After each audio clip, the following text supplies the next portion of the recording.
రేపు ఉదయం రాత్రి జరిగే వాక్యాలు దీవించమని, ఆదివారం బ్రహ్మవిందు అలాగే బాప్తిస్మ కార్యక్రమాలను దీవించమని, ప్రతి బిడ్డను క్షేమంగా కాపాడి రక్షించమని యేసు నామములో అడుగుతున్నాము తండ్రి, ఆమేన్.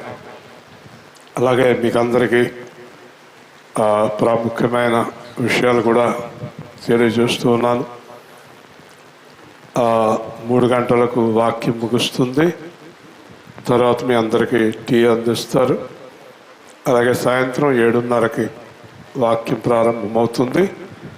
9 గంటలకు ముగుస్తుంది. ఒక ఘన పదార్థాన్ని ఇస్తారు.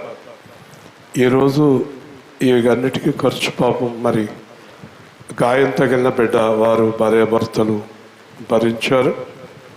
దేవుడు తప్పకుండా వారిని ఆశీర్వదిస్తాడు. అలాగే రేపు ప్రశాంతి వాళ్ళ అమ్మాయి బర్త్డే సందర్భంగా రేపు వారు స్పాన్సర్ చేస్తున్నారు. ఇన్ని కార్యక్రమాలకి అనేక మంది ముందుకు వస్తూ ఉన్నారు. దేవుడు తన యొక్క చిత్తాన్ని నెరవేరుస్తూ ఉన్నాడు. ముఖ్యంగా మీలో ఈ రాత్రికి ఉపవాసం చేయలేని వారు ఆహారం తీసుకోవచ్చు. ఉపవాసం చేయగలిగిన వారు రేపు రాత్రి వరకు చేయండి. ఎల్లుండి ఉదయం ఉపవాసం లేదు. ఎల్లుండి ఉదయం మీరు టిఫిన్ చేసి రావచ్చు. పునరుత్థాన దినాన్ని మనము గౌరవిద్దాం. పునరుత్థాన దినానికి ఉపవాసం లేదండి. అంచేత మీరు ఉపవాసం చేసినా ఈరోజు రేపు రాత్రి వరకు మాత్రమే చేయగలిగిన వారు. చేయలేని వారు ఆహారం తీసుకోండి, ఎలాంటి ఇబ్బంది లేదు. అందరూ గుర్తుపెట్టుకోండి. ఒకవేళ ఇక్కడికి రాత్రి ఎవరైనా ఉండాలనుకుంటే వారికి తెలియచేయండి. ఏదైనా ఆహారం సిద్ధపరుస్తారు రాత్రికి ఇక్కడ ఉండాలనుకుంటే. లేదనుకుంటే ఎవరి గృహాలకు వాళ్ళు వెళ్ళిపోయి రేపు 11 గంటలకి ప్రార్థన ప్రారంభమవుతుంది. రేపు మధ్యాహ్నం 1:30కి ముగుస్తుంది. రేపు సాయంత్రం 7:30కి వాక్యం ప్రారంభమవుతుంది. ఇవన్నీ కూడా గుర్తుపెట్టుకుని సహకరించేవారు సహకరించవచ్చు. ఎలాంటి సహకారమైనా మీరు అందించవచ్చు. ఈ సిలువలో 5వ మాట దేవుడు మాట్లాడుతున్నాడు. యోహాను సువార్త 19వ అధ్యాయం 28వ వచనము. యోహాను 19:28 సిలువ మీద దేవుడు మాట్లాడినటువంటి యోహాను సువార్త 19:28 చూడండి.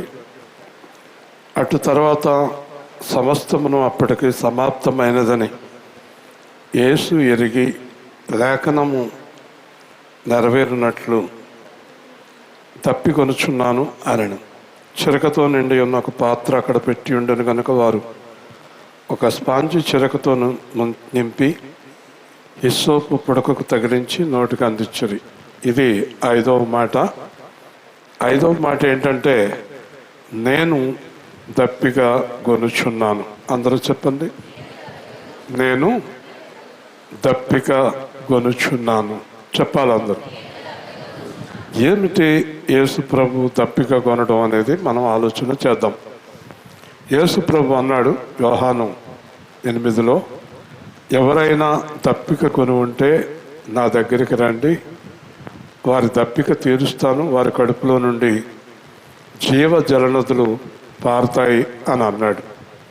అలాగే సమరయ స్త్రీని మనం చూస్తే సమరయ స్త్రీతో అంటాడు, నువ్విచ్చే నీళ్లు తాగితే మళ్ళీ దాహం వేస్తుంది, నేనిచ్చే నీళ్లు తాగితే మరి ఎప్పటికీ దాహం వేయదు అంటాడు. ఏంటి దీనికి లోతైన సత్యము అని మనం ఆలోచన చేస్తే, ఆయన నీళ్లు అని చెప్పేదానికి అర్థము పరిశుద్ధాత్మ అని అర్థం. పరిశుద్ధాత్మ ఆయన ఎవరికైతే అనుగ్రహిస్తాడో వారికి దాహం ఉండదు. దాహం అంటే అర్థం ఏంటంటే, దాహమైనప్పుడు మంచినీళ్ళు తాగుతాం. అలాగే మన హృదయ దాహము అంటే మానసిక ప్రశాంతత లేదా అనేక సందేహాలు ఇవన్నీ ఒక దాహముగా ఉన్నప్పుడు, పరిశుద్ధాత్మ ఉన్నప్పుడు మన దాహం ఆయన తీరుస్తూ ఉంటాడు, మన సందేహాలు ఆయన తీరుస్తూ ఉంటాడు. అంతేకాదండి, ఇంకో మాట కూడా ఉంది, ఊరేడి నీటి పొగ్గ అన్నాడు.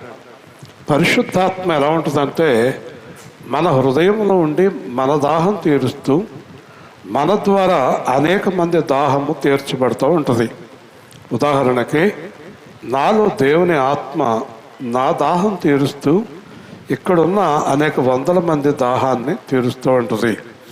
అదే సందర్భంలో నేను కొన్ని వేల మంది మధ్యకు వెళ్ళినా, కొన్ని లక్షల మంది మధ్యకు వెళ్ళినా వారి దాహము తీరుస్తూ ఉంటుంది. మరి నా దగ్గర అన్ని నీళ్ళు ఉన్నాయా అంటే అది మితిలేని ప్రవాహము వలె ఉంటుంది అన్నమాట. అదొక జీవ ప్రవాహము వలె ఉంటుంది. దేవుని వాక్యము అంతకంతకంతకు ప్రవాహంలాగా పెరుగుతూ అవసరమైతే కొన్ని కోట్ల మంది దాహాన్ని తీరుస్తుంది. దేవుని స్తోత్రం. వేల మంది, వందల మంది, కోట్ల మంది దాహాన్ని తీరుస్తుంది. అదే యేసు ప్రభు అంటాడు, నేనిచ్చే నీళ్లు మీకు దప్పిక తీరడమే కాకుండా మీరు అనేక మంది దప్పిక తీరుస్తారు అన్నాడు. ఈ రోజున యేసు ప్రభు యొక్క నీళ్లు, యేసు ప్రభు ఇచ్చేటటువంటి నీళ్లు ఈరోజు వరకు 2020 సంవత్సరాల నుంచి కొన్ని వేల కోట్ల మంది దాహం తీరుస్తూ ఉంది. దేవుని స్తోత్రం. అంతేకాదు, ఇంకా ఆయన వచ్చే వరకు అనేక మంది దాహము తీరుస్తూ ఉంటుంది. దాహం తీర్చడమే కాకుండా దాంట్లో ఉండే అద్భుతం ఏంటంటే, మీరు యేసు ప్రభువు నమ్ముకుంటే మీరు చాలామందికి తెలుసో తెలియదో విషయం, మీ హృదయం చాలా సంతృప్తిగా ఉండటమే కాకుండా మీరు ఎవరితోటైనా మాట్లాడేటప్పుడు యేసు ప్రభు యొక్క మాటలు మళ్ళీ మీరు వేరే వాళ్ళకి అందిస్తారు. అదేంటండి, ఎలా అందించగలుగుతున్నాను నేను యేసు ప్రభు గురించి ఇంకొకరికి ఎలా చెప్పగలుగుతున్నాను అని మీరు అనుకుంటే, మీ లోపలికి వెళ్ళిన మాటలు అలా ఉండిపోక అవి ఫలించి అనేక మందికి దాహం తీరుస్తాయి. దేవుని స్తోత్రం. అలాంటి మాటలు యేసు ప్రభు యొక్క మాటలు. ఉదాహరణకి మన మాటలు ఉన్నాయనుకోండి, మన మాటలు కొద్దిసేపు మాట్లాడుకునేటప్పటికి మనకే రుచికరంగా ఉండవు, మనకే బోరు కొట్టేస్తాయి. ఒక నలుగురు కూర్చుని కొంతసేపు మాట్లాడుకునేటప్పటికి ఒకళ్ళ మీద ఒకళ్ళకి మనకి ఇసుపొచ్చేస్తుంది. కొంతసేపటికి నేను వెళ్తానమ్మా అంటారు. వెళ్ళిన తర్వాత ఇంటికి వెళ్ళాక మీకు అనిపిస్తుంది, ఇప్పుడు దాకా అనవసరమైన మాటలు మాట్లాడుకుందాం అనిపిస్తుంది మీకు. కానీ దేవుడి మాటలు విని మీరు వెళ్ళాక ఎంత మేలు జరిగింది మాకు అనిపిస్తుంది మీకు. దేవుని స్తోత్రం. ఎందుకంటే ఆయన మాటల్లో మనకి ప్రవాహ జలాల్లాగా అది ఎప్పుడు ఉప్పొంగుతూ ఉంటుంది. అంతేకాదండి, దేవుడు మనతో చెప్పిన మాటలకు మరికొన్ని మాటలు మనతో దేవుడు చెప్తాడు. ఆ మాటకి మరిన్ని మాటలు మనం చేర్చగలుగుతాం. అలా చేర్చలేకపోతే, ఉదాహరణకి నేను తప్పికొని ఉన్నానన్న ఒక్క మాట ఒక్క క్షణంలో అయిపోయింది. కానీ నేను తప్పికొని ఉన్నానన్న మాట మీద నేను అరగంట ఎలా మాట్లాడుతున్నానంటే అలా మాటల ప్రవాహం వస్తూ ఉంటుంది. దేవుని స్తోత్రం. హల్లెలూయా. అంచేత దేవుని మాటలు మీ దాహం తీర్చడమే కాకుండా మీ చుట్టుపక్కల ఉన్న వారి దాహం కూడా తీరుస్తాయి అన్నమాట. అంచేత ఈ సమరయ స్త్రీ ఏం చేస్తుందంటే, దేవుని మాటలు విని ఊళ్ళోకి వెళ్ళి వాళ్ళందరికీ ఆ మాటలు చెప్పి, ఇంతవరకు ఎవ్వరు ఇలాగ మాట్లాడలేదు, రండి ఒకసారి చూతురుగానని చెప్పి వాళ్ళందరినీ తీసుకొస్తుంది అన్నమాట. అంచేత ఎలా ఉంటుందంటే, యేసు ప్రభు మాటలు మన హృదయంలోకి వచ్చి ఊరుకోవండి. యేసు ప్రభు మన మాటలు మన హృదయంలోకి వచ్చి ఫలించటం మొదలు పెడతాయి. దేవుని స్తోత్రం. హల్లెలూయా. అవి ఫలిస్తూ అనేక మంది దాహాన్ని తీరుస్తూ అనేక మందిని ఫలింప చేస్తూ ఉంటాయి అన్నమాట. యేసు ప్రభు మాటల్లో ఉన్న గొప్పతనం అది. అంచేత ఇక్కడ మనం చూస్తే, నేను తప్పికొనుచున్నాననే మాటకి అర్థాన్ని మనం తెలుసుకుందాం. ఎందుకు దేవుడు నేను దప్పికొనుచున్నాను, అనేక మంది దప్పిక తీర్చినటువంటి ప్రభువు ఆయన ఎందుకు దప్పికొనుచున్నాడు అనేది ఈరోజు మీరు వింటే మీరు చాలా బాధపడతారు. మీలో కొంతమంది మనసు ఉంటే బాధపడతారు, హృదయం ఉంటే బాధపడతారు. మాలో ఎవరండి బాధపడేది అని మీరు అడిగితే, మీ హృదయంలో దేవుని మాటలు దాచుకుని ఎవ్వరికి చెప్పకుండా, ఎవరిని రక్షణలోనికి నడిపించకుండా, ఎవ్వరికి దేవుడి గురించి చెప్పకుండా మీకు మీరే ఆ మాటలు దాచుకున్న వారందరూ కూడా దేవుడికి వ్యతిరేకమైన వారే. దేవుని స్తోత్రం, హల్లెలూయా. ఎందుకంటే మన గురించే దేవుడు దప్పికొనుచున్నాను అన్నాడు. దాని అర్థం మీకు తెలిసిందా? దేవుడు దప్పిక తీరాలంటే మీరు ఇంకొకరికి చెప్పాలి, వారు ఇంకొకరికి చెప్పాలి, వారు ఇంకొకరికి చెప్పాలి.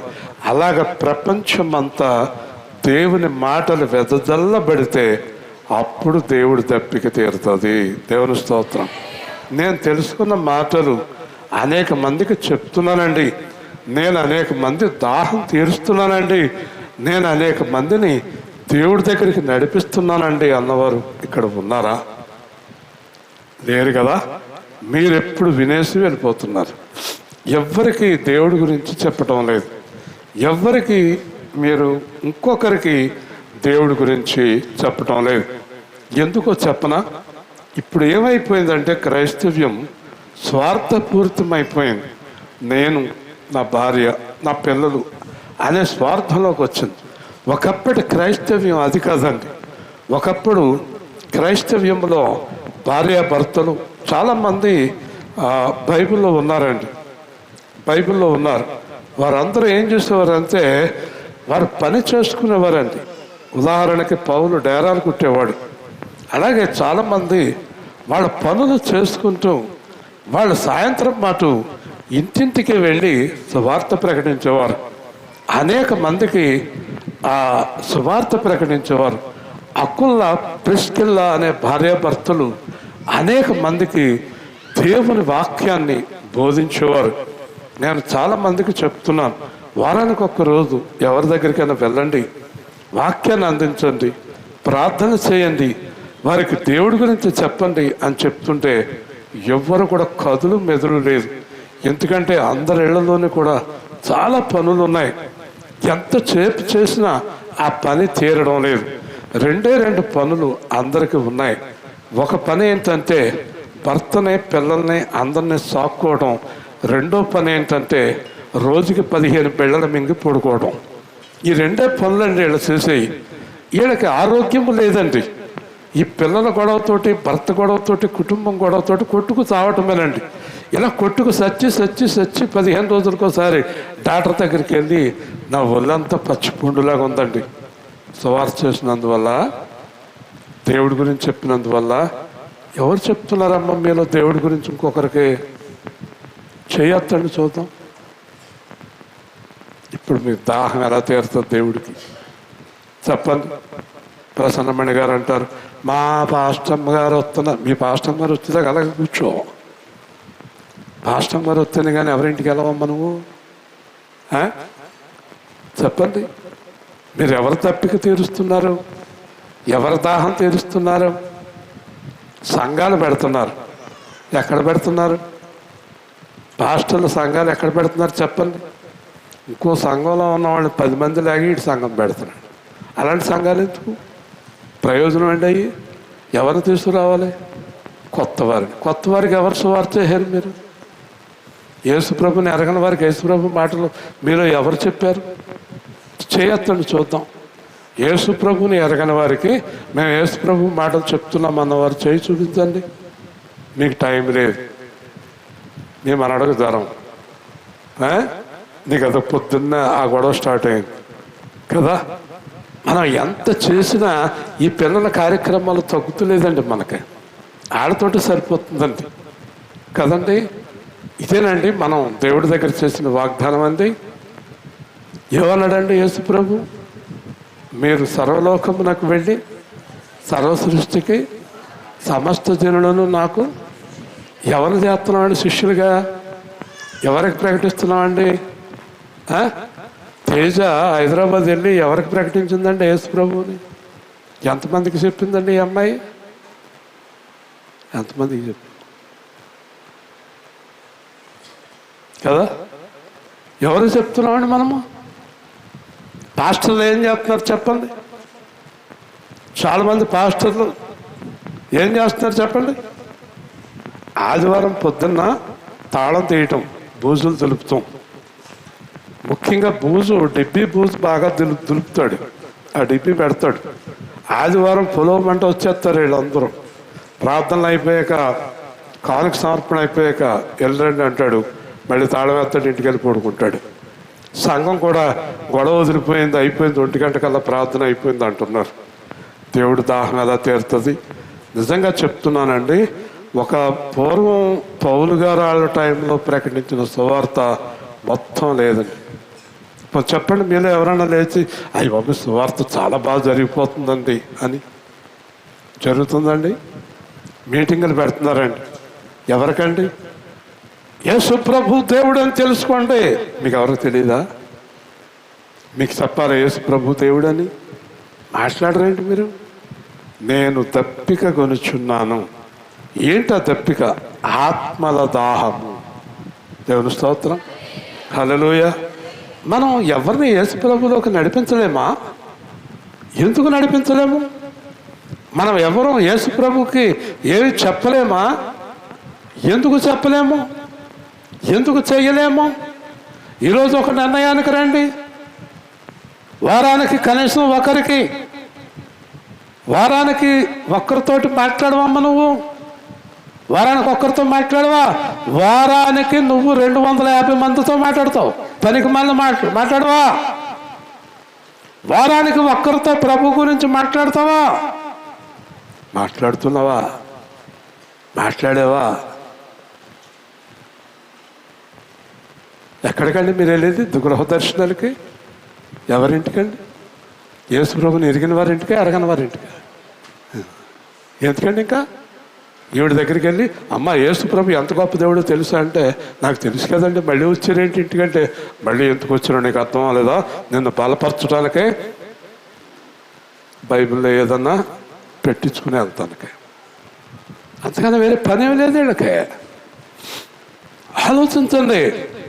దేవుడు దాహం తీరతలేదు. ఎవరు పట్టుకోళ్ళు తాయితీగా హాయిగా స్థిరంగా ఉన్నారు. అందుకే ఏ సేవా కేంద్రం ఏం చేస్తుంది? పోనీ ఏ సేవా కేంద్రాన్ని సహకరిస్తున్నారా? ఒక్కళ్ళు ఎక్కడో సువార్త చూస్తలేదు. అమ్మ మీరు సువార్తను చూడండి, మేము ప్రకటిస్తామంటే ఆడెవరో అప్పారావు అడిగారండి, శుక్రవారం చేసుకోమన్నారండి అంటాం. గురువారం రాత్రి ఫోన్ చేసి వద్దన్నారండి. ఆహాహా, ఎంత గొప్ప ఏర్పాటండి.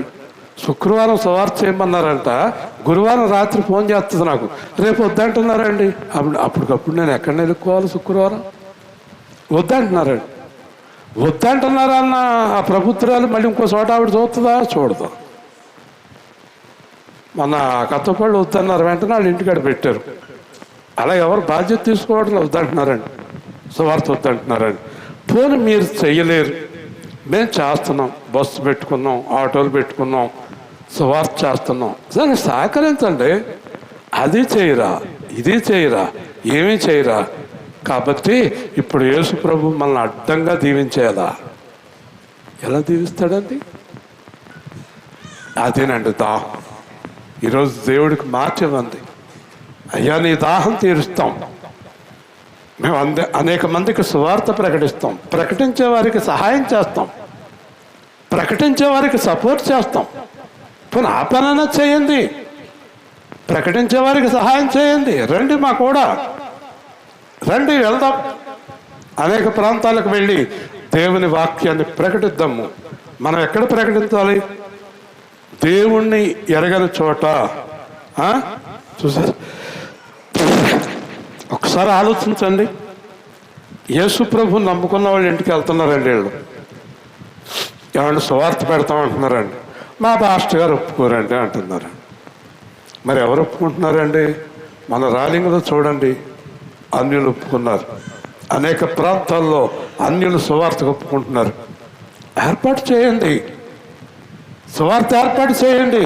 వారానికి రోజు వెళ్ళండి. మీరు ఉద్యోగం చేసే చోట చెప్పండి, మీరు పని చేసే చోట చెప్పండి, మీరుండే స్థలంలో చెప్పండి. ఇంటి తలుపులు చుట్టూ వేసేసుకున్నారు. కరోనా లేదు కదా ఇప్పుడు. కరోనా ఉన్నప్పుడు ఎలాగో మనం బాధపడ్డాం, భయపడ్డాం. తగ్గింది కదా, తగ్గిందంటే మళ్ళీ నిర్లక్ష్యం వస్తుందేమో. నిన్న మళ్ళీ స్టార్ట్ అయింది. మీకు ఆ న్యూస్ తెలుసండి? నిన్న కరోనా మళ్ళీ స్టార్ట్ అయింది. ఢిల్లీలో 250 మందికి వచ్చిందండి న్యూస్ రాత్రి. ఢిల్లీలో మళ్ళీ కరోనా ఉధృతంగా ప్రారంభమైంది. మాస్కులు మానకండి, ఏ జాగ్రత్తలు తీసుకోవడం మానకండి. కరోనా మళ్ళీ స్టార్ట్ అయింది. దేవుడు మాట్లాడాడు కదా, ఇది తగ్గదు, 4 సంవత్సరాలు ఉంటుంది, మళ్ళీ ఇంకో రోగం వస్తుంది. ఆ గొడవ పక్కన పెట్టండి.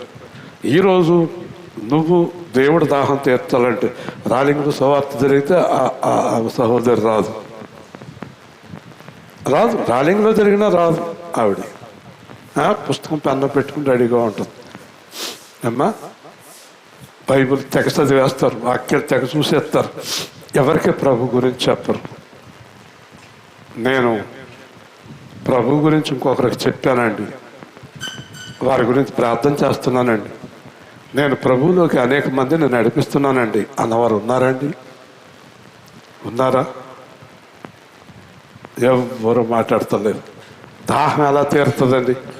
ఇప్పుడు మీరు మాట్లాడకుండా ఉంటే ఒక పని జరుగుతుంది. ఏం జరుగుతుంది?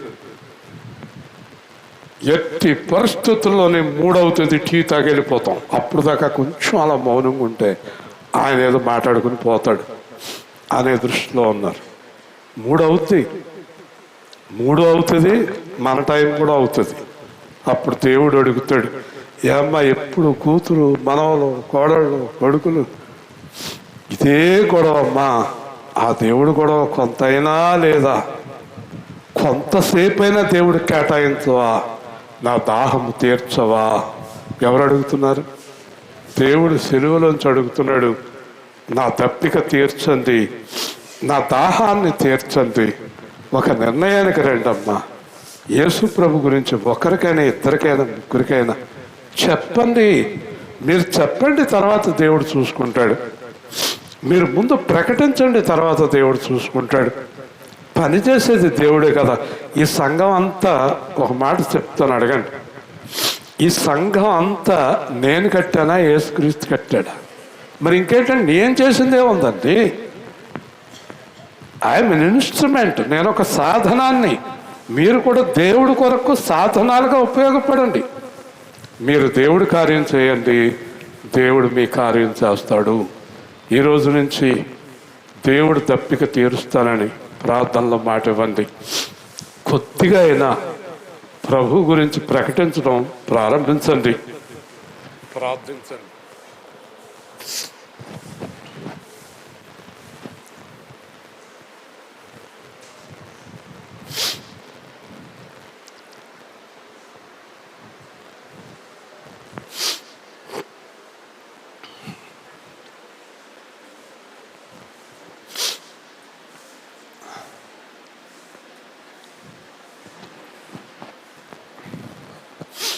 అందరూ ప్రార్థిద్దాం. ప్రభువా, నేను నీ దాహాన్ని తీర్చలేకపోతున్నాను. నేను ఎవ్వరికీ నీ గురించి ప్రకటించడం లేదు, నేను ఎవ్వరికీ నీ గురించి చెప్పడం లేదు. పొద్దునుంచి రాత్రి వరకు నా పనే, నా ఇల్లు, నా పిల్లలు, నా మనవలు, నా తిండి, నా రోగము, నా వైద్యము, నా డబ్బులు, నా పని. నేను ఇంతే చేస్తున్నాను. నేను ఎవ్వరికి కనీసం ఒక్క 10 నిమిషాలు నేను నీ గురించి చెప్పడం లేదు నాయన. ఏ విధమైన ప్రయత్నం చేయటం లేదు. తండ్రి, నన్ను క్షమించు నాయన. అమ్మ, మీకు ఇష్టమైతే దేవుడికి మాట ఇవ్వండి, మీకు ఇష్టమైతే దేవుడికి మాట ఇవ్వండి. అయ్యా, మీరు పని చేసే చోట, మీరు వ్యాపారం చేసే చోట, మీరు ఎక్కడుంటే అక్కడ ప్రభు గురించి ఒక్క మాట చెప్పండి. సువార్తను ప్రకటించండి, సువార్తకు సహకరించండి. యేసు సేవా కేంద్రం ఎంతో సువార్త ప్రకటిస్తుంది. మీరందరూ సంఘంతో కలవండి, సువార్తలో భాగస్థులు కండి. నేను దప్పికొనుచున్నాను.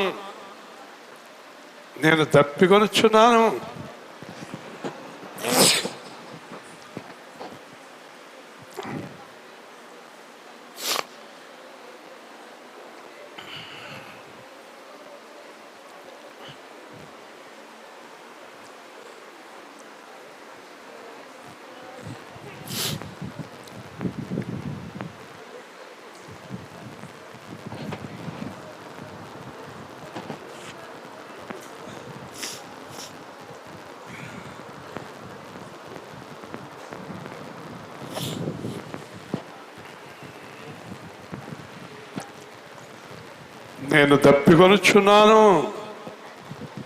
ప్రభువా యేసయ్యా, నీ గురించి కనీసం కొద్ది మందికి నీ సువార్తను ప్రకటించడానికి నన్ను బలపరచు నాయనా. నన్ను నడిపించు ప్రభువా, నన్ను నడిపించు తండ్రి. తప్పకుండా నీ సువార్తను ప్రకటించే భాగ్యము నాకు అనుగ్రహించు ప్రభువా. అనేక మందికి నీ వాక్యాన్ని ప్రకటించే భాగ్యం అనుగ్రహించు తండ్రి. నేను సువార్త ప్రకటిస్తానని దేవుడి దగ్గర వాగ్దానం చేయండి.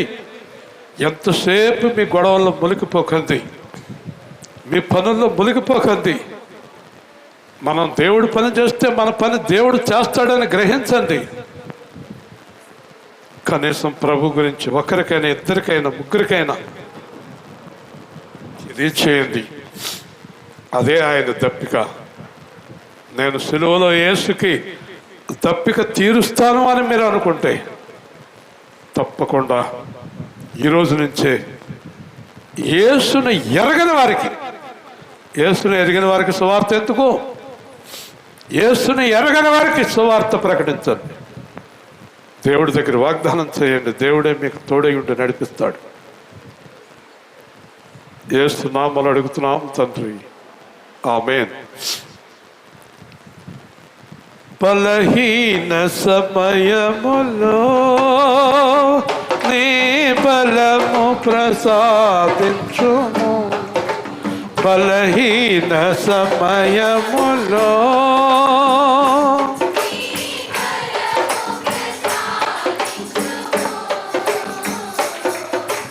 జీవనదిని నా హృదయములో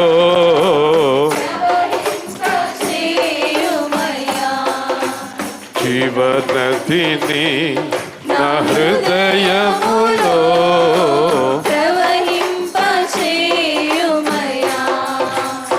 ఆత్మీయ వరములతో నన్ను అభిషేకం చేయుమయ్యా. ఆత్మీయ వరములతో నన్ను అభిషేకం చేయుమయ్యా. జీవనదిని నా హృదయములో ప్రవహింపచేయుమయ్యా. 6వ మాట, 7వ మాట, ఈ 2 మాటలు మనం చాలా జాగ్రత్తగా ధ్యానం చేద్దాం. 6వ మాట యోహాను సువార్త, ఇప్పుడే మనం చదివిన అధ్యాయంలో చివరి మాట, 19వ అధ్యాయము 30వ వచనము. యేసు ఆ చిరక పుచ్చుకొని సమాప్తమైనదని చెప్పి తల వంచి ఆత్మను అప్పగించెను. అందరూ చెప్పండి, సమాప్తమైనది. అందరూ చెప్పాలి. ఇంగ్లీష్లో చక్కగా అంటాడు, ఇట్ ఈస్ ఫినిష్డ్ అంటాడు. బాగా గుర్తుపెట్టుకోండి, ఈ మాట మీకు చాలా ఉపయోగకరమైన మాట. యేసు ప్రభు ఆ నీళ్లు తాగేస్తున్నాడు. ఆ పిల్లడు చూసుకోండి. యేసు ప్రభు సమాప్తమైనది అన్నాడంటే ఇంకా దాన్ని ప్రారంభించే అధికారం ఎవరికి లేదు. జాగ్రత్తగా వినండి. సాతాను సమాప్తం, పాపం సమాప్తం, లోకం సమాప్తం, మరణం సమాప్తం, దెయ్యం సమాప్తం, ఆయన వచ్చిన పని సమాప్తం, పాత నిబంధన సమాప్తం, సమస్తం సమాప్తం. దేవుని స్తోత్రం. ఇలాగ చూస్తే మనము రోమ 6వ పత్రిక ప్రకారం బాప్తిస్వమందు ఆయనతో పాతి పెట్టబడితిమి, దేవుని ప్రభావమును విశ్వసించుట చేత తిరిగి ఆయనతో తిరిగి లేచితిమి. తిరిగి లేచిన వాడు పాప విముక్తుడని తీర్పు పొంది ఉన్నాడు. జీవించు వారి ఇక మీదట వారి కొరకు కాక తమ కొరకు చనిపోయి తిరిగి లేచిన యేసు కొరకు జీవించవలెను. దేవుని స్తోత్రం. చూసారా? ఇప్పుడు ఒక మాట చెప్తాను చూడండి. నీ జీవితంలో యేసు ప్రభుకు రాకముందున్నవన్నీ కూడా సమాప్తం. పాపం, కోపం, తాపం, ద్వేషం, అసూయలు, కక్షలు, కులాలు అన్ని సమాప్తం. నువ్వు మళ్ళీ మొదలెడుతున్నావు. ఆచారములు సమాప్తం. చాలా చర్చిల్లో ఆచారాలు, విపరీతమైన ఆచారాలు, అవన్నీ సమాప్తం. It is finished. పనులు సమాప్తం. దూడలు, గేదెలు, దున్నపోతులు అవసరం లేదు. ఇంకా పనులు సమాప్తం. అన్ని సమాప్తం. ఆచారాలు సమాప్తం. అన్ని సమాప్తం. అన్నీ సమాప్తం అయిన దాన్ని మళ్ళీ మొదలెడతావు ఎందుకు? నువ్వు ఎందుకు స్టార్ట్ చేస్తావు? ఒక సంఘాన్ని అడిగాను నేను. ఒక సంఘానికి వాక్యం బోధించడానికి వెళ్ళి, ఇదేంటి ఈ దుకాణం అంతా పెట్టారేంటి మీరు? కుర్చీలేంటి, గుడ్డ ముక్కలేంటి, ఏంటి ఇవన్నీ ఏంటి? ఆ గుడ్డలేంటి, ఆ దూపాలేంటి, ఆ నైవేద్యాలేంటి, ఆ కొవ్వొత్తులేంటి, ఎందుకు పెట్టారు మీరు ఇక్కడ? అవన్నీ సిలువలో సమాప్తం చేశాడు కదా దేవుడు. అందుకే ఒక చోట 2 కొరింథీ 3 పౌలు అంటాడు, చాలామంది అది క్రీస్తునందు కొట్టివేయబడినని తెలియక దాని యందే నడుచుచున్నారు. దేవుని స్తోత్రం. ఆచారాల్లో నడిచేవారు అందరూ కూడా ఇంకా పాత నిబంధనలోనే ఉన్నారు. అది క్రీస్తునందు కొట్టివేయబడిన. మనం ఆత్మతోటి సత్యముతోటి ఆరాధించవలసినటువంటి సమయం వచ్చింది. దేవుడు అవన్నీ సమాప్తం చేసేసాడు. సమాప్తం చేసిన దాన్ని మీరు మొదలెడుతున్నారు. యేసు ప్రభు చనిపోయినప్పుడు ఏం జరిగిందో తెలుసా? దేవాలయంలో తెర పైనుంచి కిందకి చినిగిపోయింది. డైరెక్ట్గా దేవుడు కనిపించాడు. ఈ అడ్డు తెర అంటే ఆచారాలు. దేవుడు అడ్డు తెరను ఏం చేశాడు? చించేశాడు. ఇప్పుడు మీకు తెలుసా, మీకు దేవుడి దగ్గరికి వెళ్తానికి ఎవరు అక్కర్లేదు. పాస్టర్ గారు కావాలనుకుంటున్నారా మీరు? మీకు తెలియక మీరు రక్షణ పొందారు కదా, నీటిలో బాప్తిసం పొందారు కదా. ఎవరి పేరిట? పాస్టర్ గారి పేరిట. పాస్టర్ గారు ఏం చేశాడు? నీటిలో మిమ్మల్ని ముంచి ఎవరికి అప్పు చెప్పాడు మిమ్మల్ని? మరి మళ్ళీ ఈ వెనకాల తిరుగుతారు ఎందుకు మీరు? ఆ పాస్టర్ గారు వెనకాల తిరుగుతారు ఎందుకు అంటున్నాను. యోహాను ఏం చెప్పాడు? ఆయనను వెంబడించండి అన్నాడు శిష్యులతోటి. దేవుని స్తోత్రం. మీరు ఎవరిని వెంబడించాలి? పాస్టర్ గారి ద్వారా యేసుని వెంబడిస్తారా? చెప్పండి. మీరు మునిగినప్పుడల్లా నేను మునుగుతున్నాను మళ్ళీని. రొట్టె ద్రాక్షసం తీసుకుంటున్నారు కదా, ఎవరి లోపలికి వస్తున్నాడు దేవుడు? ఇచ్చినవాడు లోపలక, తీసుకునేవాడు లోపల. మరి ఇంకా మీకు పాస్టర్ గారితో పని ఏంటని అడుగుతున్నాను. మీరు దేవుడితోటి ఎందుకు ఏకం కాలేదని అడుగుతున్నాను. మరి పాస్టర్ పని ఏంటి? ఇదిగో ఇదే పని. ఇలాగ వివరించి చెప్పటమే పాస్టర్ గారి పని. దేవుని స్తోత్రం. పాస్టర్ గారు అంటే ఎలాంటి పని చేయాలి? ఎప్పుడు నా వెనకాల తిరగండి, ఎప్పుడు నా వెనకాల తిరగండి. మన గరిపేట నరసింహారావు అతను బాగా చెప్తుంటాడు కొన్ని మాటలు, వింటూ ఉంటాను నేను సరదాగా. ఒకడు నడుతూ ఉంటాడంట, వాడు గర్విష్ఠుడు. సరే బాగోదని చెప్పి 4 ముందు నడుస్తారంట. ముందు నడుస్తున్నారేంటి అంటాడంట. అంటే అతను ముందు నడవకూడదు. సరే ముందు నడుస్తున్నాడు ఏంటి అన్నారని చెప్పి వెనకాల నడుస్తున్నారు. వెనకాల నడుస్తున్నారేంటి అంటే ముందు నేను వెళ్ళిపోవాలి గోతులోకనా అంటాడంట. వెనకాల నడవక ముందు నడవక ఏం చేయాలి బాబు అంటే, అదిగో ఆ పనికి మళ్ళాడు కూడా వెళ్ళేవాళ్ళు పనికి మళ్ళీ. చూడండి, ఆలోచించండి. చాలామంది పాస్టర్లు, మొన్న ఒక పాస్టర్ అంటున్నాడు వాళ్ళ ఇంటికాడ, ఐశ్వర్య గారి ఇంటికాడ యేసు ప్రభుని నన్ను తప్ప ఇంకెవరిని నమ్మరండి వీళ్ళు. యేసు ప్రభు అంట, ఈయనంట, వీళ్ళిద్దరే. పక్కన వెతుకు తోకలాగా యేసు ప్రభు పక్కన వెతుకు. యేసు ప్రభు మీ ఇంటికి వచ్చాడు అనుకో, నన్ను తీసుకుని వస్తాడు మీ ఇంటికి. ఇదిగో మీ పాస్టర్ గారు తీసుకొచ్చాను చూడమ్మా అంటాడా? ఎందుకంటే ఆచారాలు అయ్యగారు గొయ్యగారు అంటే వాళ్ళ వెనకాల ఎందుకంటే తిరుగుతారు? ఏం పని అండి? నేను ఒక సేవకుడిగా చెప్తున్నానండి. ఈ మాటలు చాలామంది పాస్టర్లు వింటున్నారు. కొంతమంది ఏమో ఇలాగంటారు, కొంతమంది ఇలాగంటారు, బాగోలేదండి అంటారు. కొంతమంది చాలా బాగా చెప్పారండి అంటారు. ఆడతో నాకు పని ఏంటి? నా పని ఆయనతోటి. దేవుని స్తోత్రం, హల్లెలూయా. సో నువ్వు ఏకం అవ్వవలసింది ఎవరితోటి చెప్పాలి? యేసయ్యతోటి. ఒక మాట చెప్తాను మీకు, సరేనా? మోషే వెళ్తున్నాడు, సముద్రం అడ్డం వచ్చింది కదా. సముద్రం అడ్డం వస్తే దేవుడా అంటున్నాడు. యెహోవా ఏమన్నాడు?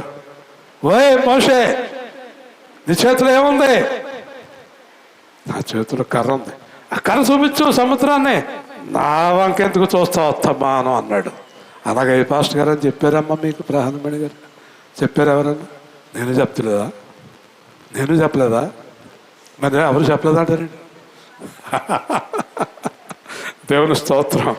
కాదండి, నా వంకెందుకు చూస్తావయ్యా, నీ కర్ర ఇచ్చాను కదా. అలాగే యేసు ప్రభు ఏమంటున్నాడు ఇక్కడ?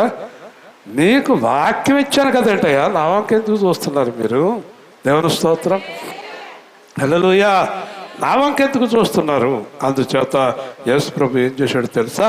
పాత నిబంధన ఆచారాలు, మనుష్యుల వైపు చూసే పద్ధతులు, పాస్టర్ల వైపు చూసే పద్ధతులు, ఎవరి మీద ఆధారపడే పద్ధతులు అన్ని సిలువలో తీసి పడేశాడు. దేవుని స్తోత్రం, హల్లెలూయా. నేరుగంట ప్రభుతో మాట్లాడు. నువ్వు నేరుగంట ప్రభుతో మాట్లాడు. మరి పాస్టర్ గారి పని ఏంటి? నీతో కలిసి ప్రార్థించాలి. పాస్టర్ గారు.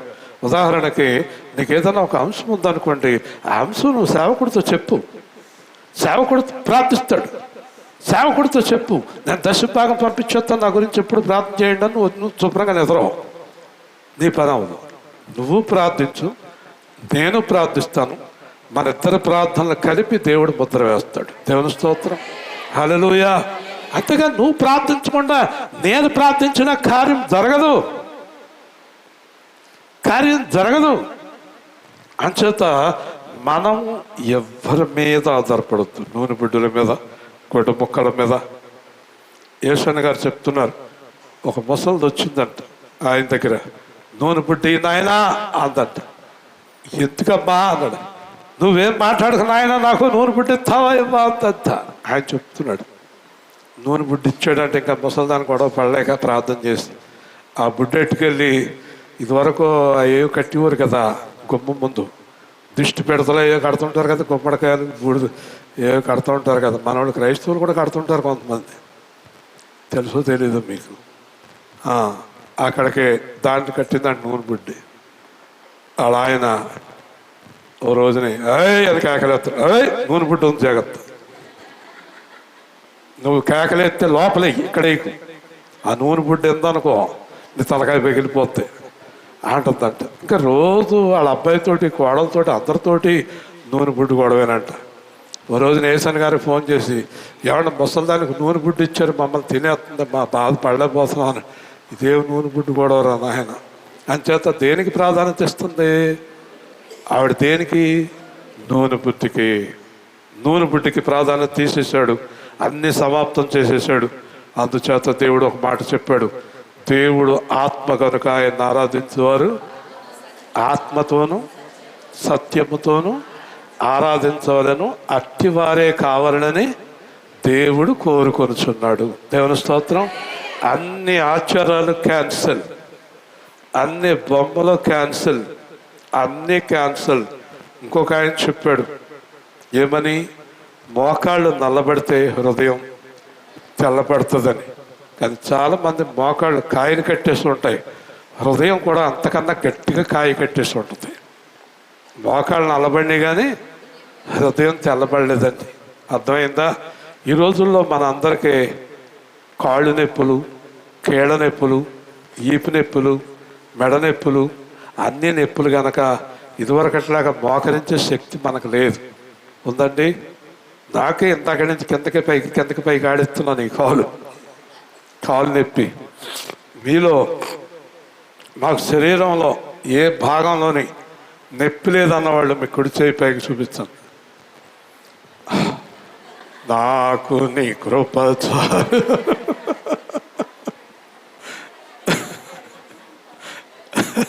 ఈడికి నొప్పిలే.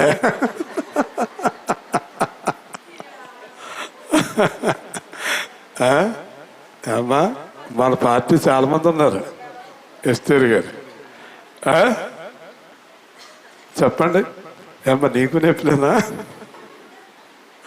ఓకే, దేవుని స్తోత్రం చెల్లిద్దాం. అంచేత మోకరించినంత మాత్రం దేవుడు కోపం రాదు. కూర్చుని ప్రార్థన చేయొచ్చు, పడుకుని ప్రార్థన చేయొచ్చు, నిలబడి ప్రార్థన చేయొచ్చు, జారబడి ప్రార్థన చేయొచ్చు. ఆత్మతో సత్యముతో ప్రార్థించాలి. దేవుని స్తోత్రం. హల్లెలూయా. పెద్దోళ్ళు అయిపోయాక మోకరించడం కష్టం. అంచేత నేను ముగిస్తున్నాను. అన్నీ సమాప్తం చేసేసాడు. పాపమును సమాప్తం చేశాడు, సాతానుని సమాప్తం చేశాడు. మళ్ళీ మీ జీవితంలోకి అవన్నీ పట్టుకొచ్చి పెట్టకండి.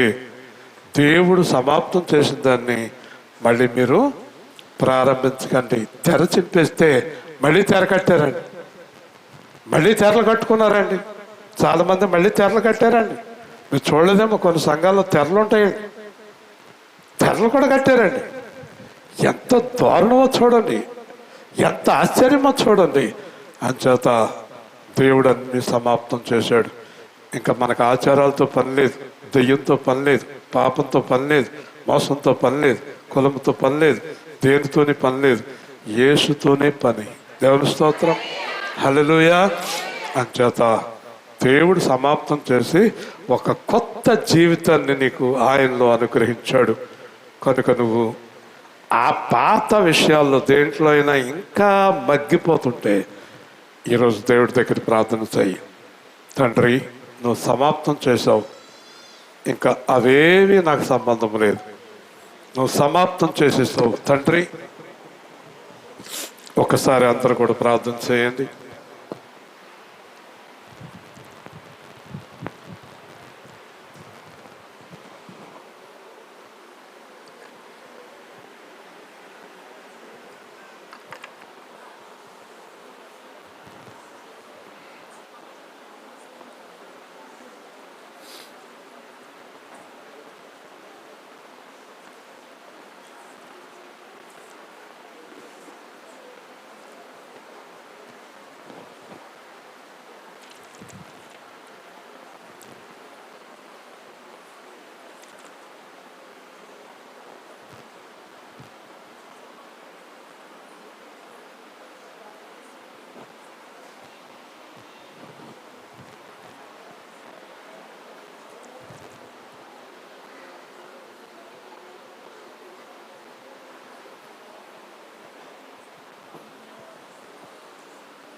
నువ్వు సమాప్తం చేసిన దాన్ని మళ్ళీ నేను తీసుకొచ్చి పెడుతున్నానా? నువ్వు క్షమించిన పాపాలు తిరిగి నేను ప్రారంభించానా? నువ్వు తీసేసిన దాన్ని మళ్ళీ నేను తీసుకుంటున్నానా? నువ్వు వద్దన్న దాంట్లో మళ్ళీ నేను ప్రయాణం చేస్తున్నానా? తండ్రి, అది కూడదు ప్రభువా. ఈ దినాన్న నేను ఒక నిర్ణయానికి వస్తున్నాను. నువ్వు వద్దన్నది నాకు ఇంకొద్దు. నువ్వు సమాప్తం చేసిన దాన్ని నేను ఇంకా చేయను. నువ్వన్నీ సెలవులో సమాప్తం చేసేసావు, అంత తీసివేసావు నాయన. మళ్ళీ మేము తెచ్చుకుంటున్నామా? మళ్ళీ మేము ప్రారంభిస్తున్నామా? తండ్రి, దయామయుడా, కృపామయుడా, సర్వాధికారి, నువ్వు చేసిన దానిని నేను కాపాడుకోగలుగుతున్నానా? దయామయుడా, ప్రభువానికి స్తోత్రాలు. ఇక మీదట నీతో కలిసి నీలో నిలిచి ఉండే కృప అనుగ్రహించు నాయన. నువ్వు సమాప్తం చేసిన దాన్ని నేను తిరిగి ఏది ప్రారంభించకూడదు. పూర్తిగా నీతో కలిసి జీవించాలి, నీలో నిలిచి జీవించాలి నాయన. అన్నీ తీసేసావు నాయన. ఆత్మసత్య ఆరాధన అనుగ్రహించావు నాయన. ఇంకా నీతో కలిసి చివరి క్షణం వరకు నీతో ఉండే కృప అనుగ్రహించు తండ్రి. నిరంతరము నీ సన్నిధిలో మమ్మల్ని స్థిరపరచు, బలపరచు నాయన.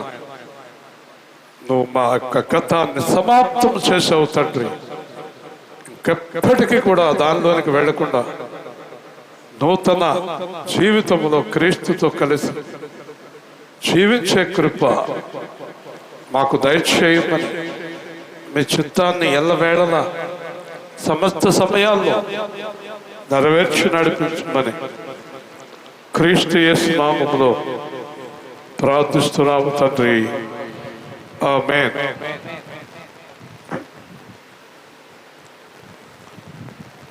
దేవుని కృపను బట్టి మహిమ. ఏమి కుట్లు కూడా అవసరం లేదన్నారట. టాబ్లెట్స్ ఇచ్చి పంపించారు. అందరూ దేవుని స్తోత్రం తెగింది. గాయం పెద్దదే కానీ దేవుడి కృపను బట్టి తగ్గిపోతుంది. ఆ కుట్లు అంటే అమ్మాయి భయపడింది. స్టిచ్చెస్ కూడా అవసరం లేదన్నారు కదా. ఒక్కొక్కళ్ళు ఒకటి చెప్తారేంటి? నా దగ్గర ఇన్ఫర్మేషన్ అతను చెప్పింది అది. ఇదిగో ఇలాంటి పేటలో జాగ్రత్తగా ఉండాలి, కాళ్ళు తెగిపోతాయి. ఈ పేటల విషయంలో జాగ్రత్తగా ఉండాలి. దేవుని స్తోత్రం. హల్లెలూయా. చివరి మాటగా ఈరోజు 7వ మాట, లూకా సువార్త 23:46.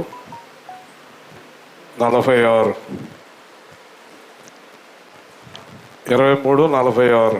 అప్పుడు యేసు గొప్ప శబ్దంతో కేకవేసి, తండ్రి, నీ చేతికి నా ఆత్మను అప్పగించుకొనుచున్నానని చెప్పి ఆయన ప్రాణము విడిచెను. దేవుని స్తోత్రం. హల్లెలూయా. తండ్రి, నీ చేతికి నా ఆత్మను అప్పగించుకొనుచున్నాను. అందరూ చెప్పండి.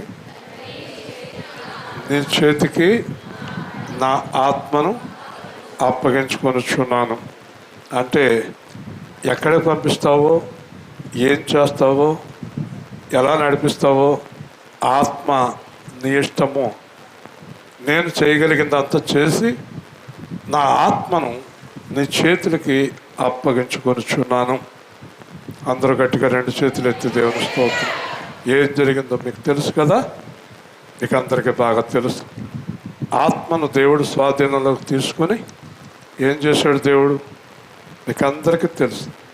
తెలీదా? 3వ రోజున తెల్లారగట్ల ఆత్మతో చెప్పాడు, తిరిగి నువ్వు ఆయనలో ప్రవేశించి లేగు అన్నాడు. అందరూ గట్టిగా దేవుని స్తోత్రం. హల్లెలూయా. చూసారండి, ఇదే పునరుత్థానం, మృతుల పునరుత్థానం. ఆత్మలన్నీ దేవుడు స్వాధీనంలో ఉంటాయి.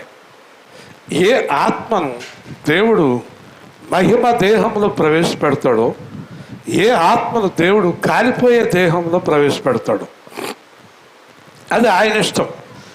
యోహాను 5 ప్రకారం మేలు చేసిన వారు జీవ పునరుత్థానం, కీడు చేసిన వారు తీర్పు, పునరుత్థానం. ఇప్పుడు ప్రపంచంలో మానవ జన్మ ఎత్తిన వారి ఆత్మలన్నీ, చనిపోయిన వారి ఆత్మలు ఎవరి స్వాధీనంలో ఉన్నాయి? చెప్పాలి అందరూ గట్టిగా. దేవుని యొక్క స్వాధీనంలో ఉన్నాయి అని ప్రసంగి చెప్తాడు. ఆత్మ తాను దయచేసిన దేవుని వద్దకు వెళ్ళిపోవను. అంచేత ఈ ఆత్మలన్నిటినీ, ఏ ఆత్మను మహిమ దేహంలో ప్రవేశపెట్టి దేవుని రాజ్యంలోకి పంపిస్తాడో, ఏ ఆత్మను ఆ కాలిపోయే దేహంలోకి ప్రవేశపెట్టి నరకానికి పంపిస్తాడో దేవుని చేతిలో ఉంది. దేవుని స్తోత్రం, హల్లెలూయా. ఇప్పుడు చెప్పండి, యేసుక్రీస్తు యొక్క ఆత్మను దేవుడు ఏం చేశాడు? ఇప్పుడే చెప్పాను మీకు. ఏం చేశాడు చెప్పండి. ఇప్పుడే కదా చెప్పాను. యేసుక్రీస్తులోకి ప్రవేశపెట్టి ఏమన్నాడు? లెగన్నాడు. లెగిసిన యేసుక్రీస్తు ఎక్కడున్నాడు ఇప్పుడు? చెప్పాలి. పరలోకంలో దేవుని ప్రక్కన కూర్చున్నాడు. యేసు ప్రభు అన్నాడు, జయించు వారిని నా తండ్రితో కూడా నేను సింహాసనం మీద కూర్చున్న ప్రకారం నా పక్కన వారిని కూర్చుండి పెట్టుకుంటాను అన్నాడు. మీరందరూ గుర్తుపెట్టుకుని వెళ్ళండి ఇక్కడి నుంచి. ఎవరైతే యేసుక్రీస్తులాగా జీవించి మరణిస్తారో, అందరూ చెప్పండి, యేసయ్యలాగా జీవించి మరణిస్తారో. మళ్ళీ చెప్పండి, యేసయ్యలాగా జీవించి మరణిస్తారో. ఈ మాట ఎప్పుడు మర్చిపోవద్దు. మనకు ఎవరండి ఆధారం? పాస్టర్ గారు కాదండి. ఎవరు? నేనే మార్గము, సత్యము, జీవము. కొరంథీ 2లో ఒక చోట రాస్తాడు, మనం అన్ని విషయములలోనూ క్రీస్తు వలె ఉండుటకు ఎదుగుదాము. యోహాన్ ఏమంటాడు తెలుసా? మనం ఎలాగుంటామో తెలియదు కానీ ఆయన ప్రత్యక్షమైనప్పుడు ఆయనలాగే ఉందామని పరిశుద్ధాత్మ చెప్తున్నాడు. దేవుని స్తోత్రం. వింటున్నారా అందరూ? మనము యేసులాగా నడవాలి. అందరూ చెప్పాలి, మళ్ళీ చెప్పాలి. యేసులాగా నడిచినప్పుడు మనం నిద్రించిన తర్వాత మన ఆత్మను ఏ దేహంలో దేవుడు ప్రవేశపెడతాడు? అందరూ చెప్పాలి, మహిమా దేహంలో. యేసుకు వ్యతిరేకంగా జీవించే ఆత్మను దేంట్లో ప్రవేశపెడతాడు? కాలిపోయే దేహము. అది దేహమే, ఇది దేహమే. అవునా? దీనికి ఉదాహరణ ఏంటి? లాజరు ధనవంతుడు. లాజరు దేహంతో ఉన్నాడా? లేడా? లేడా? ఇదే మీకే తెలియట్లేదు. ఉన్నాడా? ఉన్నాడు కదా. లాజరు దేహంతో ఉన్నాడు అంటానికి నీకు రుజువేంటి? కమ్మ చెప్పాలి, టైం అయిపోతుంది. లాజరు దేహంతో ఉన్నాడు అంటానికి రుజువేంటి?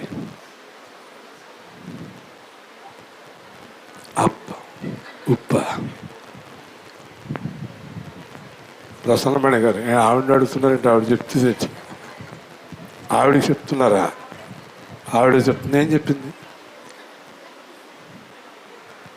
ఎంత అద్భుతమైన జ్ఞానం గల సంఘము. లాజరు దేహంతో ఉన్నాడు అంటానికే నువ్వు చెప్పు కాలేవు. ఏంటి దానికి సాక్ష్యం? ఇప్పుడు ఎక్కడెక్కడి నుంచి చూశాను నేను. కాలేబు సతీష్ అన్నాను. ఎలాగన్నాను? కాలేబు మొహం కాలేబుదే, సతీష్ మొహం సతీష్ది. మీ ఇద్దరు ఒక్కలాగా ఉంటే మీ ఇంట్లో కాలేబు వాడు సతీష్ ఎవరు ఎలా తెలుస్తుంది? మీ ఇద్దరు ఒక్కలాగా ఉన్నారు, తెలుస్తుందా? మాట్లాడవేంటాయా? ఇంకా అర్థం అవ్వలేదా? లాజరు నాకు కనిపిస్తున్నాడు అక్కడ. దేవుని స్తోత్రం. అదే మనకు సాక్ష్యం. లాజరు కనిపిస్తున్నాడు. కొద్దిగా నీకేదో కనిపిస్తుంది ఇప్పుడు మళ్ళీ కలిసేపటికి. లాజరు కనిపిస్తున్నాడు. చెప్పమ్మా, అబ్రహాము కనిపిస్తున్నాడు. దేవుని స్తోత్రం. చూసారా? లాజరు కనిపిస్తున్నాడు, అబ్రహాం కనిపిస్తున్నాడు. ఓకే, కిందకి రండి. ఎవరు కనిపిస్తున్నారు? ధనవంతుడు. ఈడికి దేహం ఉంది, ఆడకి దేహం ఉంది. ఈడేం చేస్తున్నాడు? ఇక్కడ కాలుతున్నాడు. వాళ్ళు ద్రాక్షరసం తాగుతున్నారు. దేవుని స్తోత్రం. చాలా హ్యాపీగా ఉన్నారు. ఆడకి దేహం ఉంది, ఏడకి దేహం ఉంది. ఇప్పుడు అర్థమైంది నీకు? నువ్వు యేసుక్రీస్తులాగా జీవిస్తే నీ ఆత్మను ఏ దేహంలో ప్రవేశపెడతాడు అంటే నువ్వు ఎక్కడ ఉంటావు? అబ్రహాం తోటి, లాజరుతోటి, పేతురుతోటి, పౌలుతోటి, దానియేలుతోటి, దావీదుతోటి ఉంటావు. ఓకే, నీ ఇష్టం వచ్చినట్టు జీవిస్తున్నావు అనుకో, నీ ఆత్మను ఎక్కడ పంపుతాడు? ధనవంతుడు ఎక్కడున్నాడో అక్కడికి పంపుతాడు. దేవుని స్తోత్రం.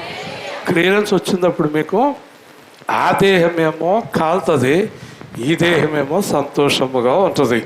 అందుకే యెషయా 66లో ఏమన్నాడు చివరిలో? అగ్ని, పురుగు. మరేంటి దాని అర్థం? ఈ శరీరం కాలుతుంది, మళ్ళీ వస్తుంది, మళ్ళీ కాలుతుంది, మళ్ళీ వస్తుంది, మళ్ళీ కాలుతుంది, మళ్ళీ వస్తుంది. ఇలాగ యుగ యుగాలు కాలుతూ ఉంటుంది. అక్కడేమో యుగ యుగాలు దేవుడితో కలిసి సంతోషముగా ఉంటారు. కనుక యేసుక్రీస్తు ఆత్మ దేవుడికి అప్పగించి యేసుక్రీస్తు ఏమయ్యాడో మనకు తెలుసు కనుక మన ఆత్మను కూడా దేవుడికి అప్పగించాలంటే యేసుక్రీస్తు ఆత్మను అంగీకరించిన దేవుడు నీ ఆత్మను అంగీకరించాలంటే నువ్వు యేసుక్రీస్తు మార్గంలో నడవాలి. దేవుని స్తోత్రం. హల్లెలూయా. వేరే మార్గం ఏది లేదు. మీరు ఎన్ని కబుర్లు చెప్పినా, ఎన్ని మాటలు చెప్పినా, నేను ఇలా చేశానండి, నేను అలా చేశానండి, అది కాదండి, ఇది కాదండి, అది కాదండి, మాటలేమి చెల్లవు. ఈ మాటలు పరలోకంలో చెల్లవు. జీవ గ్రంథంలో నీ పేరుందా లేదా? ఇంకేమీ మాట్లాడొద్దు. ఏది నీ పేరు? నీ పేరు లేదు, కిందకి వెళ్ళిపో. ఇదిగో జీవ గ్రంథంలో నీ పేరుంది, పైకి వెళ్ళిపో. జీవవాక్యము ఇలలో చాటుచు, జీవవాక్యము ఇలలో చాటుచు, జీవితము అర్పించిన, జీవితము అర్పించిన హతసాక్షుల కవిలలో, హతసాక్షుల కవిలలో నీ పేరున్నదా? నా పేరున్నదా?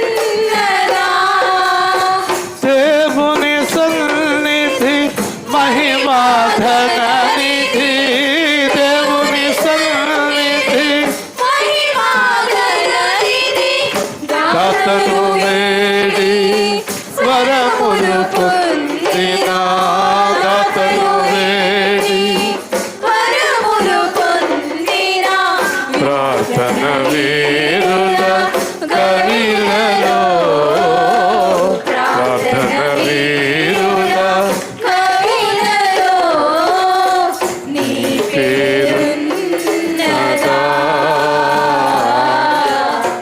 నా పేరున్నదా? దేవుని స్తోత్రం. ఆ జీవ గ్రంథంలో నీ పేరు నా పేరు ఉండాలంటే మనము యేసయ్యలాగా నడుచుకున్న బద్ధులము. ఒక్కసారి మీ హృదయాన్ని మీరు పరిశీలించుకోండి.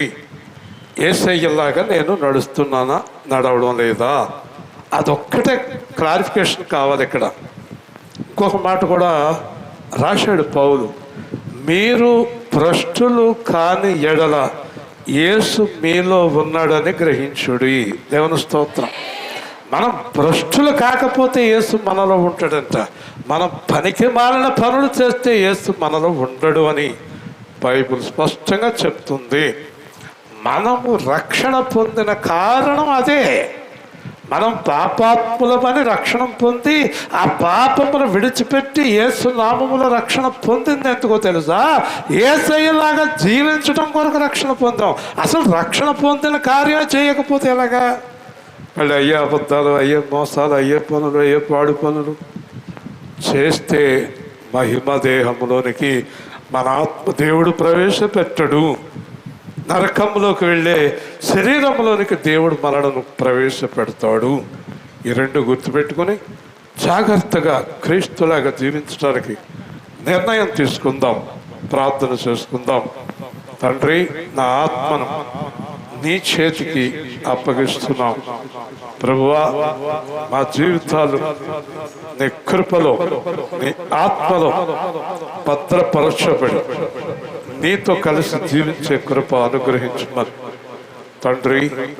మీరు మీ ఆత్మను తండ్రికి అప్పగించినప్పుడు తండ్రి మళ్ళీ మిమ్మల్ని ఎలాగ ప్రవేశపెట్టారో అలాగే మేము కూడా మీతో జీవించి మేము కూడా మీతో లేచి మీ యందు పరలోకములో ఉండే కృప అనుగ్రహించమని తండ్రి, మమ్మల్ని కూడా మీతో కలిసి జీవించే కృప అనుగ్రహించమని, మేము ఎల్లప్పుడూ క్రీస్తు యేసును పోలి జీవించే భాగ్యం అనుగ్రహించమని, మీ సన్నిధి మాకు నిరంతరం తోడుగా ఉంచమని, ఈ దిన ధ్యానాల్లో మాకు తోడై ఉన్నందుకై స్తోత్రాలు చెల్లిస్తూ, రాత్రి కూటమి, రేపు పగలు రాత్రి కూటమి, ఎల్లుండి బాప్తిస్మాలు, అలాగే ఎల్లుండి ప్రేమ విందు, అన్ని కార్యక్రమాలు కూడా ఘనంగా జరిగించి మీ నామానికి మహిమ తెచ్చుకోమని యేసు నామంలో ప్రార్థిస్తున్నాము తండ్రి, ఆమేన్.